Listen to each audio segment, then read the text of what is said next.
Japan कई सालों से सबसे बड़ा बायर रहा है यूएस बॉन्ड्स का। जापानीज इन्वेस्टर्स को यूएस बॉन्ड सेफ लगते हैं, स्पेशली जब इंटरेस्ट रेट्स लो होते हैं तब। और 2025 के लेटेस्ट फिगर्स के अकॉर्डिंग जापान के पास यूएस ट्रेजरी बॉन्ड की वैल्यू 1.09 ट्रिलियन डॉलर्स के आसपास है। कई सालों तक चाइना ने अपना एक्सपोर्ट्स का पैसा यूएस बॉन्ड्स में इन्वेस्ट किया ताकि उसकी करेंसी स्टेबल रहे और यूएस को भी फाइनेंस मिलता रहे। अगर ट्रेड वॉर्स और बढ़ते हैं तो चाइना जैसे बड़े देश यूएस बॉन्ड्स बेचकर अमेरिका की इकोनॉमी को हिला भी सकते हैं। नमस्कार साथियों, स्वागत है आपका हमारे यूट्यूब चैनल पर। तो दोस्तों देखो, दुनिया भर के इन्वेस्टर्स और गवर्नमेंट हमेशा से ही यूएस ट्रेजरीज को सबसे सेफ ऑप्शन मानते हुए आए हैं। इतना ज्यादा कि कई कंट्रीज अपने फॉरेन एक्सचेंज रिजर्व का यूज यूएस के डेट सिक्योरिटीज में इन्वेस्ट करने में करती हैं और अपने ट्रेड सरप्लस को भी अमेरिका की डेट मार्केट के अंदर इन्वेस्ट कर देती हैं। लेकिन इसका मतलब यह भी तो है कि यूएस की इकोनॉमी अब बाहर के दूसरे देशों के पैसों पर ज्यादा डिपेंड होती जा रही है। और कौन कौन सी कंट्रीज के पास सबसे ज्यादा यूएस का डेट है, इस रिलेशनशिप का क्या लॉजिक है और इसका ग्लोबल इकोनॉमी पर क्या इंपैक्ट पड़ता है। और साथ में अगर चाइना और जापान ने यूएस डेट को बेचना शुरू कर दिया, यूएस के बॉन्ड्स को बेचना शुरू कर दिया, तो उससे अमेरिका के ऊपर क्या इंपैक्ट पड़ेगा और इससे ट्रेड वॉर किस हद तक जा सकती है। चलिए इसको साथ में समझने का काम करते हैं। पर उससे पहले चैनल का नाम है दिया ये सब, मेरा नाम है राही मेहता। चैनल को भी सब्सक्राइब कर ले ताकि आप ऐसी इंफॉर्मेटिव वीडियोस देखते रहें। तो दोस्तों, यूएस ट्रेजरी बॉन्ड को दुनिया भर के इन्वेस्टर्स और सेंट्रल बैंक एक रेफरेंस या रिस्क फ्री इन्वेस्टमेंट मानते हैं और इसका बेस है ब्रेटन वुड्स सिस्टम, जो सेकेंड वर्ल्ड वॉर के बाद बनाया गया था। यूएस डॉलर को ग्लोबल रिजर्व करेंसी बनाया गया था तब, और लोग यूएस इकोनॉमी को रिलायबल यानी कि भरोसेमंद मानते हुए आए हैं। लेकिन आज के टाइम में बढ़ता हुआ protectionism, trade war, geopolitical tensions और इकोनॉमिक अनसर्टेनिटी ने कभी कभी स्ट्रेस को हिलाने का काम किया है। स्पेशली चाइना और जापान जैसे बड़े बड़े लेंडर्स ने डिस्कशन शुरू की है कि क्या होगा अगर वो यूएस बॉन्ड्स कम करना शुरू कर दें, उनमें इन्वेस्टमेंट कम करना शुरू कर दें।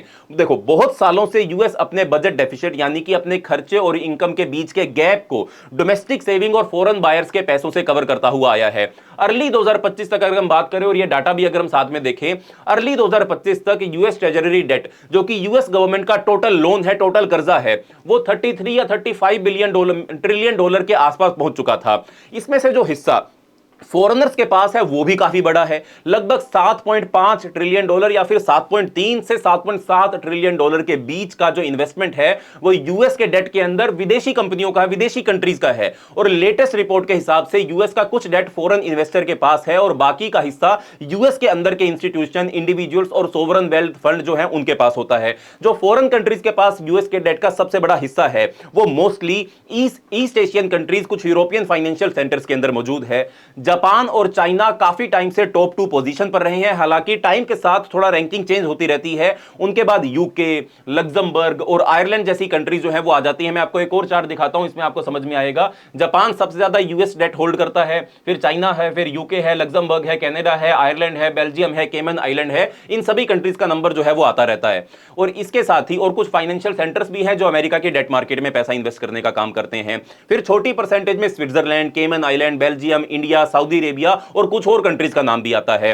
अब डिटेल्ड के नंबर्स पर जाने से पहले एक चीज याद रखनी जरूरी है, यह डाटा अप्रोक्सीमेट है यानी कि लगभग डाटा है और यह यूएस ट्रेजरी डिपार्टमेंट के रेगुलर रिपोर्ट्स के ऊपर बेस्ड है, जो major foreign holders of US treasury securities को दिखाने का काम करते हैं। सबसे पहले अगर हम जापान की बात करें, जापान के पास अप्रोक्सीमेटली 1 ट्रिलियन डॉलर से ज्यादा, लगभग 1.9 या 1.1 ट्रिलियन डॉलर के आसपास का डेट जो है वो अमेरिका की बॉन्ड मार्केट में इन्वेस्टेड है। जापान कई सालों से सबसे बड़ा बायर रहा है यूएस बॉन्ड्स का। जापानीज इन्वेस्टर्स को यूएस बॉन्ड सेफ लगते हैं, स्पेशली जब इंटरेस्ट रेट्स लो होते हैं तब। और 2025 के लेटेस्ट फिगर्स के अकॉर्डिंग जापान के पास यूएस ट्रेजरी बॉन्ड की वैल्यू 1.09 ट्रिलियन डॉलर्स के आसपास है। कभी कभी ये नंबर जो है वो 1.1 या 1.15 ट्रिलियन डॉलर तक भी पहुंच जाता है।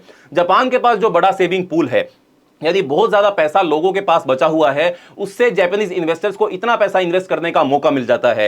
ये कैरी ट्रेड या फिर येन कैरी ट्रेड भी इस ट्रेंड को सपोर्ट करता है, जिसमें येन को लो इंटरेस्ट रेट पर बोरो करके ज्यादा प्रॉफिटेबल इन्वेस्टमेंट किए जाते हैं। और बैंक ऑफ जापान की मॉनेटरी पॉलिसीज भी इसके अंदर हेल्प करने का काम करती है, क्योंकि वो इंटरेस्ट रेट्स को लो रखती हैं, जो येन को चीप बना देता है और जापानीज इन्वेस्टर्स को यूएस बॉन्ड्स में पैसा लगाने के लिए इंसेंटिवाइज भी करता है। ये सब फैक्टर्स मिलकर इस ट्रेंड को आगे बढ़ाने का काम कर रहे हैं। साथ ही यूएस और जापान के बीच स्ट्रेटेजिक पार्टनरशिप भी एक स्टेबल फैक्टर भी है। साथ में दूसरे नंबर पर आता है चाइना। चाइना के पास अप्रोक्सीमेटली अभी 870 बिलियन डॉलर से 1 ट्रिलियन डॉलर के बीच का पैसा है जो अमेरिका की बॉन्ड मार्केट के अंदर इन्वेस्टेड है। चाइना और जापान का हमेशा इनके बीच में रेस चलती रहती है यूएस बॉन्ड्स के टॉप होल्डर बनने की। लेकिन रिसेंट ईयर्स में चाइना के पास जो यूएस बॉन्ड्स हैं उनका अमाउंट कभी बढ़ता और कभी कम हुआ हमने देखा है। पहले चाइना के पास लगभग 1.3 ट्रिलियन डॉलर तक के बॉन्ड्स थे, लेकिन ट्रेड वॉर्स और रिजर्व डाइवर्सिफिकेशन यानी कि अलग अलग इन्वेस्टमेंट करने के चलते इस वजह वजह से चाइना की जो इन्वेस्टमेंट है अमेरिका की बॉन्ड मार्केट के अंदर कम हो गई है। और 2025 के डाटा के हिसाब से चाइना के पास लगभग 870 बिलियन डॉलर से 1 ट्रिलियन डॉलर के बीच में यूएस बॉन्ड्स मौजूद हैं। कई सालों तक चाइना ने अपना एक्सपोर्ट्स का पैसा यूएस बॉन्ड्स में इन्वेस्ट किया ताकि उसकी करेंसी स्टेबल रहे और यूएस को भी फाइनेंस मिलता रहे। लेकिन एक थ्योरी है जिसे कमर्शियल एटॉमिक बॉम्ब सिनेरियो बोला जाता है, उसमें यह बोला गया है कि अगर यूएस और चाइना के बीच कोई कंफ्लिक्ट हो जाए तो बीजिंग या चाइना अपने यूएस बॉन्ड्स बेच सकता है। इससे वॉशिंगटन यानी कि अमेरिका की फाइनेंशियल सिचुएशन बिगड़ सकती है। पर यह भी एक डेंजरस वेपन है क्योंकि अगर चाइना ऐसा करता है तो उसको भी नुकसान हो सकता है। देखो, ये जो ग्राफ जो आप देख रहे हो ये भी एक बहुत इंपॉर्टेंट ग्राफ है। इसमें आप देख सकते हो कि चाइना कभी यूएस डेट का सबसे लार्जेस्ट होल्डर हुआ करता था, लेकिन उसके बाद चाइना की होल्डिंग्स जो है वो कंटिन्यूसली डिक्लाइन करती हुई आ रही हैं। अगर करंट ट्रेंड ऐसा ही चलता रहा तो हो सकता है कि एक दिन चाइना मेजर इकोनॉमीज के बीच lowest owner of US debt बन जाएगा। तो अगर वो दिन आ गया तो क्या होगा? क्या ग्लोबल इकोनॉमी उससे डिस्टेबलाइज होगी या फिर दूसरे इन्वेस्टर्स जो है वो उस गैप को फिल कर लेंगे? इस चीज को समझने के लिए हमें यह समझना होगा कि यूएस गवर्नमेंट डेट पहले होता क्या है। जब हम यूएस गवर्नमेंट डेट की बात करते हैं तो इसका मतलब होता है सिक्योरिटीज जो डिपार्टमेंट ऑफ ट्रेजरी इशू करने का काम करता है ताकि गवर्नमेंट की ऑब्लिगेशन को फाइनेंस किया जा सके। इन सिक्योरिटीज में ट्रेजरी बिल जो शॉर्ट टर्म के लिए होते हैं, ट्रेजरी नोट्स जो मीडियम टर्म के लिए और ट्रेजरी बॉन्ड जो लॉन्ग टर्म के लिए वो शामिल होते हैं। इनके अंदर इनको कलेक्टिवली हम ट्रेजरी या टी बिल या टी नोट्स या टी बॉन्ड्स कहते हैं। साथ में यहां जो आप एक ग्राफ देख रहे हो इसमें आपको दिखाई देगा कि यूएस फेडरल डेट कितना है, जिसमें डाटा यूएस के द्वारा ही दिया गया, डिपार्टमेंट ऑफ ट्रेजरी का ही ये डाटा है। आप इसमें देख सकते हो कि यूएस फेडरल डेट काफी ज्यादा बढ़ चुका है और लेटेस्ट डाटा के मुताबिक ये 35 ट्रिलियन डॉलर से भी ज्यादा हो चुका है। चाइना इस डेट का एक मेजर पोर्शन ओन करता है जो पहले देखे ग्राफ के मुताबिक एक 870 बिलियन डॉलर के आसपास था। तो यूएस ट्रेजरीज खरीदने का रीजन क्या है चाइना का? सबसे पहला है यूएस ट्रेजरीज को मिनिमल डिफॉल्ट रिस्क के साथ देखा जाता है। ये दुनिया के सबसे सेफेस्ट इन्वेस्टमेंट में से एक है। दूसरा रीजन ये है कि यूएस ट्रेजरी मार्केट काफी लार्ज और एक्टिव है जो बायर्स को अपनी पोजीशन को इजीली एंटर और एग्जिट करने का मौका भी देती है। इसका मतलब कि अगर चाइना को एक ही रात में बिलियंस ऑफ ट्रेजरीज बेचनी हो तो वो ये कर सकता है क्योंकि ऐसे बड़े इन्वेस्टर्स हमेशा होते हैं जो उनकी पोजीशंस को बाय कर सकें।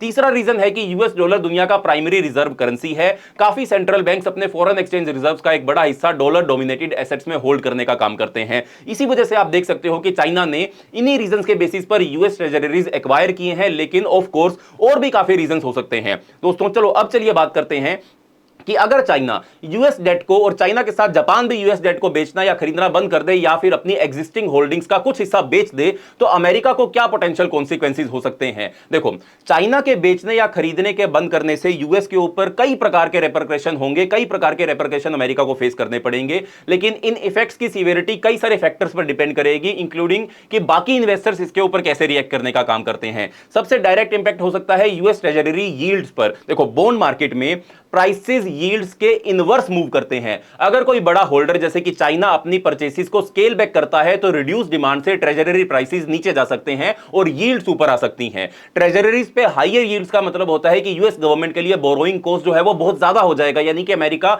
जो भी सस्ता लोन लेता हुआ आया है उसके लिए लोन लेना महंगा हो जाएगा। दूसरा पोटेंशियल इंपैक्ट हो सकता है कि यूएस डॉलर्स की वैल्यू, अगर चाइना यूएस ट्रेजरीज काफी ज्यादा बेचता है और अपने डॉलर होल्डिंग्स को रिड्यूस करता है तो डॉलर कमजोर हो सकता है, जबकि वीकर डॉलर यूएस एक्सपोर्ट्स को चीपर और ग्लोबली मोर कंपीटिटिव बना सकता है। ये इंपोर्ट्स को महंगा कर सकता है जिसकी वजह से डेली गुड्स और सर्विसेज अमेरिका के अंदर उनके प्राइसेस जो है वो बढ़ जाएंगे। चाइना के यूएस ट्रेजरीज का मेजर सेल ऑफ भी मार्केट में नर्वसनेस क्रिएट कर सकता है। ट्रेजरीज को दुनिया का सेफेस्ट इन्वेस्टमेंट माना जाता है, तो अगर इनमें कॉन्फिडेंस कम हो जाता है तो फाइनेंशियल मार्केट में इंस्टेबिलिटी आ सकती है। तो दोस्तों, लेकिन ओवरऑल पिक्चर यह है कि सब बातें इसके अंदर इंक्लूड कर लेते हैं। अब देखो, ओवरऑल पिक्चर यह है कि एशिया और यूरोप के फाइनेंशियल सेंटर्स, मिडिल ईस्ट के ऑयल प्रोड्यूसर कंट्रीज अमेरिका के सबसे बड़े एक्सटर्नल क्रेडिटर हैं। आपने पहले भी वो देखा। आज के टाइम में लगभग 7.5 ट्रिलियन डॉलर का यूएस एक्सटर्नल डेट इन्हीं कंट्रीज के पास है।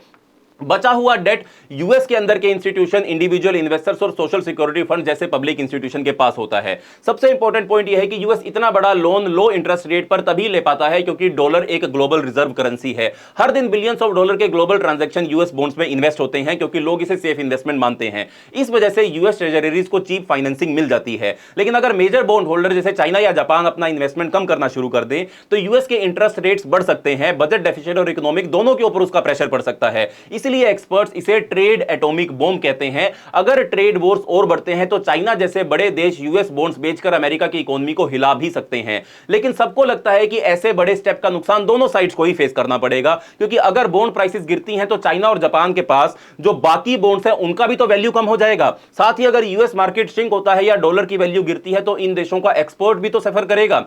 इसलिए प्रैक्टिकली कोई भी देश बल्क में बॉन्ड्स नहीं बेचेगा, लेकिन अगर थोड़ा भी बॉन्ड्स बेच दिया जाए तो प्राइसेस गिरने का डर बनता है और यह फियर ही काफी होता है मार्केट को हिला देने के लिए। यही फियर यूएस को पॉलिटिकल लेवल पर सॉफ्ट बनाने के लिए फोर्स कर सकता है या फिर निगोशिएशन टेबल पर कुछ कंसेशन देने के लिए मजबूर कर सकता है। यह अनसर्टेनिटी ही आज के टाइम में वर्ल्ड फाइनेंस का सबसे बड़ा स्ट्रेस पॉइंट है। एग्जांपल के लिए, जब भी यूएस चाइना के बीच ट्रेड टेंशन बढ़ता है तो तुरंत लोग पूछते हैं कि क्या चाइना अब अपने बॉन्ड्स बेचना शुरू कर देगा, और इस सवाल से ही स्टॉक मार्केट में हलचल मच जाती है और वो मची भी हुई है, आपने देखी भी है। तो जब हम देखते हैं कि अमेरिका किस किस देश का कर्जदार है तो सबसे पहले नाम जापान और चाइना का ही आता है। इसके बाद United Kingdom, Luxembourg, Ireland, Belgium, इन सब कंट्रीज का नाम आता है जिनका हमने पहले भी जिक्र किया। टोटल फॉरेन ओनरशिप लगभग $7.5 ट्रिलियन की है, जो यूएस पब्लिक डेट के 1/4 के बराबर है। यह स्ट्रक्चर जो है वो यूएस इकोनॉमी को दुनिया से जोड़ता है और फॉरेन पॉलिसी और इकोनॉमी के बीच के टाइज को मजबूत करने का काम करता है। कभी यह व्यू होता है कि बड़े बड़े जायंट्स एक दूसरे को हर्ट नहीं कर सकते, लेकिन कभी कभी वार्निंग्स भी दी जाती हैं कि कभी ये कार्ड्स जो है वो ओपन कर दिए जाएंगे और अमेरिका और दुनिया भर को इससे नुकसान हो जाएगा। यह कंसर्न है कि अगर पॉलिटिकल टेंशन बढ़ती है तो ये फिगर सिर्फ लाइंस में नहीं रहेंगी, बल्कि मार्केट में ह्यूज वेव्स ऑफ सेल बन सकती हैं। बाकी आप इस पिक्चर को कैसे एक्सेस करेंगे?